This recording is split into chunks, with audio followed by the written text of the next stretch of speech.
కరోనాలో కొంచెం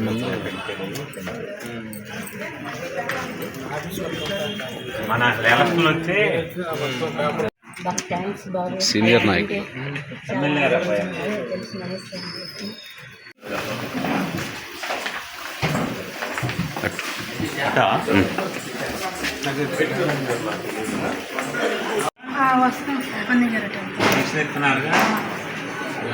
ఇప్పుడు అంతకుముందు అది మా ఎవరైనా చనిపోతే వచ్చేది కాదు. మళ్ళీ వీళ్ళు వెళ్ళి డెత్ సర్టిఫికేట్ తీసుకుని మళ్ళీ వీళ్ళు అప్లై చేసుకుంటే ఇప్పుడు 6 నెలలకు సంవత్సరానికి వచ్చేది.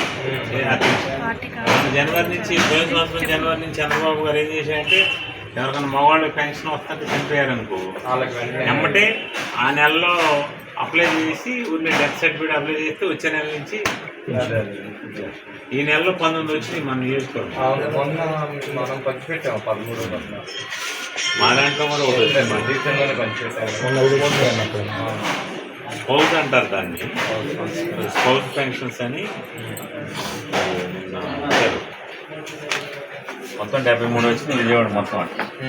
సర్టిఫికేట్లో మన వీడియో 19 మొత్తం 23 పెన్షన్లు వస్తున్నాయి.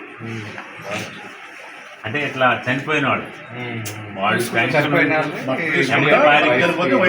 ఎమ్మటే వైఫ్కి ఆ జగన్ అటు వచ్చేది కాదు. వీళ్ళు వెళ్ళి మళ్ళీ అప్లికేషన్ నీకు ఎన్ని రోజులు పట్టిందమ్మా పెన్షన్? తెలుసా అది అట్లా చంద్రబాబు గారు వచ్చినాక వచ్చింది నాకు ఇష్టం. అంతకుముందు లేదు మీకు అట్లా.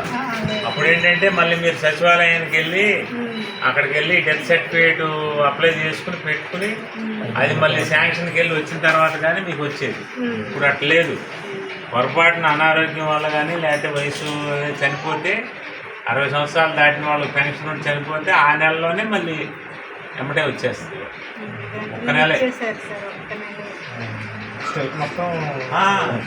ఇప్పుడు మన విజయవాడలో 74 వచ్చినాయి. అట్లా ఈ కిందటి నెలలో చనిపోయిన వాళ్ళు 74 మంది ఉంటే మన 23 కొత్త పెన్షన్ గవర్నమెంట్ వచ్చినా కూడా 23 స్టార్ట్ అవుతాయి.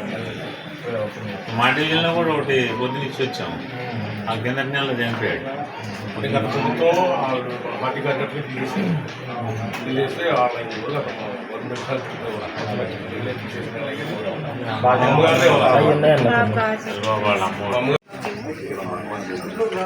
అదేనా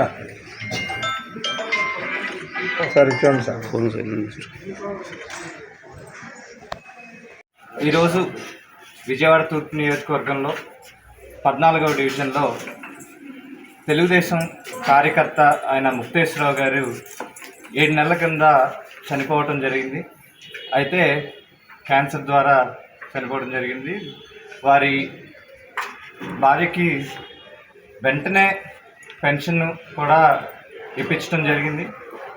పెన్షన్ అది జస్ట్ 1 మంత్లోనే రావటం అనేది చాలా విశేషం, చాలా ఆనందంగా భావిస్తున్నారు.